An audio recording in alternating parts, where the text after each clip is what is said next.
dowladda waddanka Mareykanka ayaa maxkamadda caalamiga ah ee dembiyada ugu goodisay inay cunaqabatayn ku soo rogi doonto waa haddii ay sii wado maxkamaddaasi dacwadaha ka dhanka ah muwaadiniinta waddankaasi Mareykanka.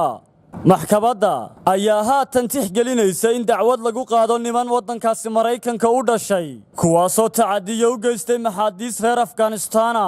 la taliyaha dhinaca ammaanka ee waddankaasi Mareykanka ninka lagu magacaabo John Bolton khudbadu ka jeediyay magaalada Washington ayuu la taliyaha dhinaca ammaanka ee waddanka Mareykanka ninka lagu magacaabo Mr. Bolton uu ku sheegay We will not cooperate with the ICC.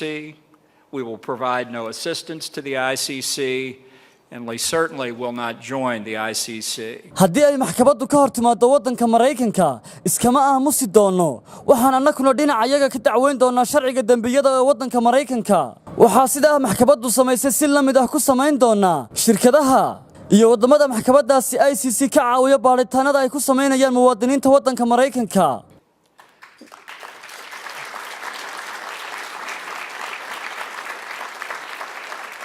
la taliyaha dhinaca ammaanka ee waddanka Mareykanka Mr. Bolton ayaa sidoo kale Falastiiniyiinta ku dhaleeceeyay tallaabooyinka ay Israa'iil kaga dacweeyeen maxkamaddaasi lagu magacaabo International Crisis Court ee marka magaceeda la soo gaabiyo la yiraahdo ICC.